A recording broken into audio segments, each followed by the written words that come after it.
I am beginning to break out of a limbo, that limbo being no longer finding creating through action to be attractive, and yet not quite believing in the process of thought to create. Before you go further, we want to insert something, and that is, we are never at all trying to talk you out of action. But if you tend to your grid deliberately first, then the inspired action is just so satisfying.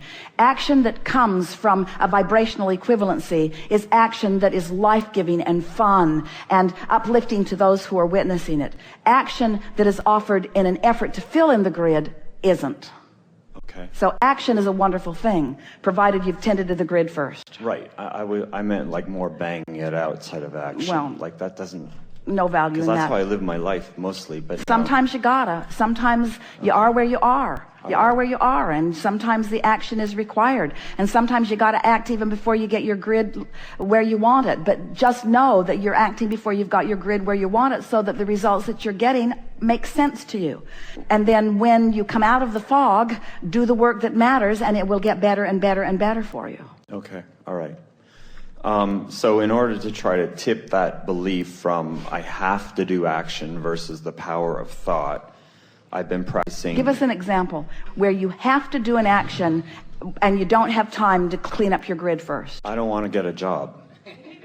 I want money to flow in without any action. I want to be extremely wealthy. Do you have plenty of money to carry you for a while? I did.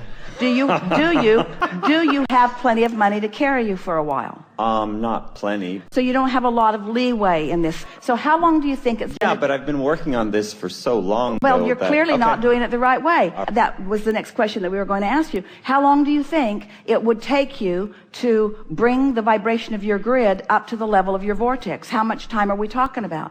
Not long, but I have... How about 10 minutes of concentration to bring yourself into vibrational alignment with your vortex? Yes, I could do that. So our question to you is, do you need to get a job in the next 10 minutes? No. So you've got time then. You've Unless got you time. want to hire me. You've Sorry, got... go ahead. Where you are now, you're not employable. Okay. Wow. I really asked for it. Okay, I got it. Okay, thanks. You're not a vibrational match to what we're looking for. Okay. We're looking for someone tuned in, tapped in, turned on. Okay. Someone who has done the grid work. So it's going to take at least 10 minutes before you're hireable. Okay. Before the grid begins to fill in. So do you accept that it is as simple as bringing your grid, the vibration of where you stand right now, up to speed with your vortex? Do you understand that it is that simple? I've experienced that emotionally, but I still think that feeling good isn't enough. You know? We have enjoyed this interaction immensely. Really? Are you gonna? Not really, but we just want to get your attention. Because until you accept that premise, you've got nowhere to go. Until you accept that is a vibrational work that you've got to do, period.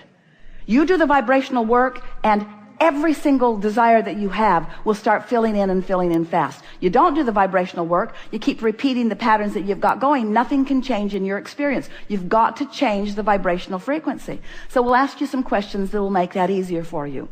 Do you accept that you are a vibrational being? Yes. Do you believe that law of attraction is responding to your vibration? Yes. Do you think that you have some measure of control over the vibration that you're offering? Yes. Do you think that you've got some beliefs that are hindering? Yes. Do you think you've got some beliefs that are helping? Yes. Do you think you have the ability to emphasize the helpful ones Yes. while you diminish the unhelpful ones? Yes. Do you think that there is a way within you to feel the difference between what you're doing? Yes. Do you think your emotions let you know? Yes. So if you get on a train of thought that feels good to you, is it helpful? It makes me feel good. So we'll start again. Okay. Do you believe that you are a vibrational being? Yes. Do you believe that you live in a vibrational universe? Yes. Do you believe that law of attraction is responding to your vibration? Yes. Do you believe that your vibration equals your point of attraction? Yes. Do you believe that you have some measure of control over what your vibrational offering is? Yes. Do you believe that the thoughts that you think and the way you feel are connected? Yes. Do you believe that when you think a good feeling thought, that it means that you're offering a vibration that's more a vibrational match to what's in your vortex? Yes. Do you believe that you have the ability to think more thoughts that feel good? Yes. Do you believe that as you are thinking a thought, that you can tell whether you're on a track of it helping or hindering. Yes. Do you believe that you have the ability to stop in the middle of your awareness of a hindering thought? Yes. Do you believe that with practice it will get easier? Definitely. Do you believe that by starting with the easiest of those thoughts is the best way to go about it? Okay, I could do that. Yes. We'll start again. Do you believe that you are a vibrational being? Yes. Do you believe that the universe is responding to your vibration? Yes. Do you believe that law of attraction is responding to the vibration that you're offering? Yes. Do you believe that you can tell by the way you feel whether you're offering a helpful vibration or a not helpful vibration? Yes. Do you believe that in the awareness that you're offering an unhelpful vibration, that you have the ability to at least stop in the offering of it and reach for something that feels a little better? Yes. Do you believe that you have the ability to discern a better feeling thought from a not very good thought? Do you believe that the more you do it, the more discerning you will be? Yes. Do you believe that the universe will respond to your better feeling thought with evidence? Yes. Do you believe that it's going to get easier and easier in order to do this? Do you believe that your grid, which equals your point of attraction, is everything and the only thing that is really important to you right here and now? Yes. Let's start again. Do you believe that you are a vibrational being? This is the way we would do the work. We would continue to start with the premises that we are certain about, and we would continue to move forward and ask the question in a way that we can finally say yes, yes, yes without any contradiction within us.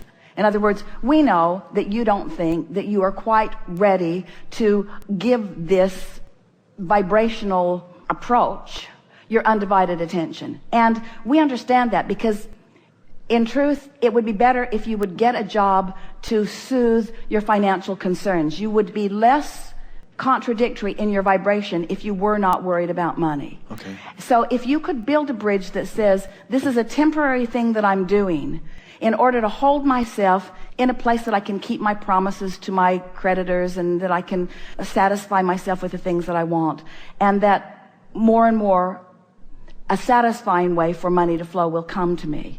Because if you stand in a place where you say, I want more money, but I'm unwilling to do the action things that I know that bring money, now it isn't the action or the non-action, it's the contradiction in the energy. I want this, but I'm not willing. But when you say, I want this, and I'm willing to do whatever it takes to come into alignment to get what I want, there's a helpfulness in that willingness.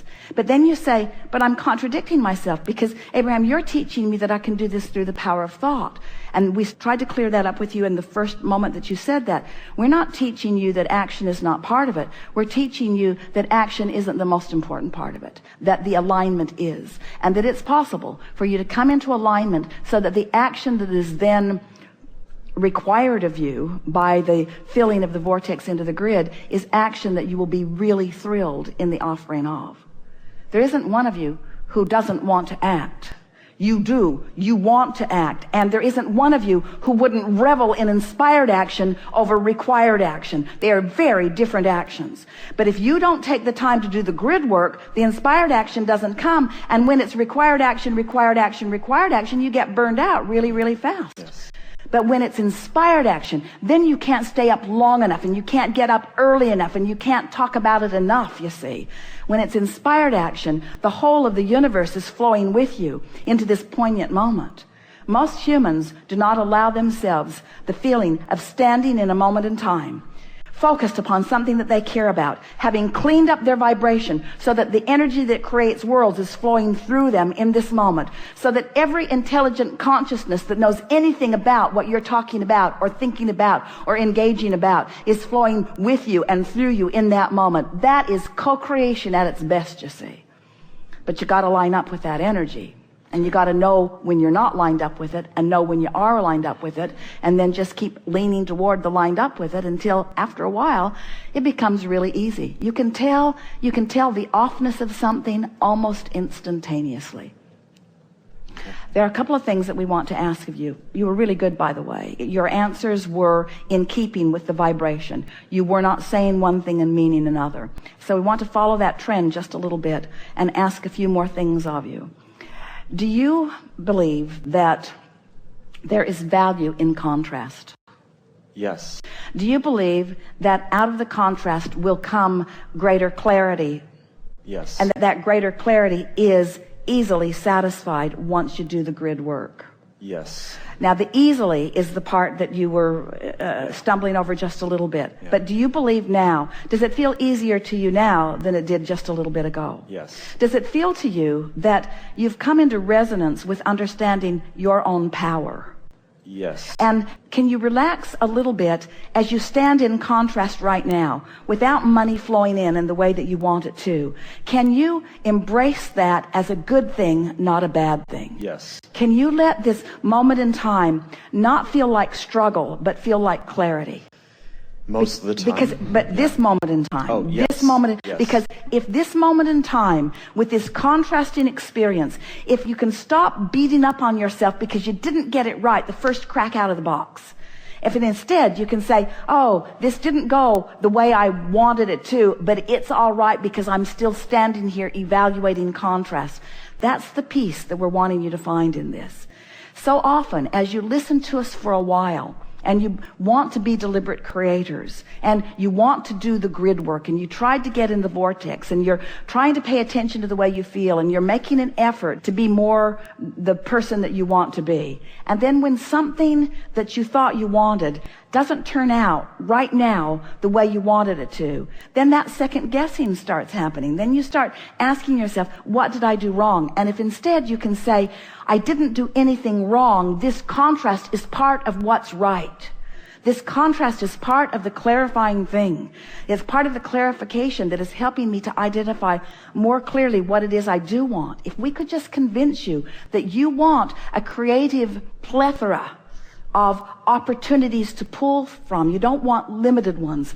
And the contrast is just filling in the colors and the textures and the opportunities, you see. If we could zap you with something, and of course we can't, but we can know it so strongly that as you're willing to listen to us for a while, you'll begin to get it. You are in a really, really good place. You're asking really, really good questions. Your desire is really focused in a strong way. And this conversation that we've had, which was solely offered to soothe any angst you have about being in a wrong place, that's what every process that we've ever offered has always been about, to soothe your angst about any wrongness that you've done, because you're not doing anything wrong by standing in a place you don't want to stand in. When you're standing in a place you don't want to stand in, you're firing off rockets that are going to serve you. And if you can revel in the contrast and appreciate the variety, instead of condemning your lack of wisdom to be in a better place right here and right now, if we could parade before you just the masters that you have revered as a culture, every one of them would tell you, I wouldn't give up one miserable moment, because every one of them helped me become who I ultimately am. Okay. Good time for a segment of Thank you very refreshment. much.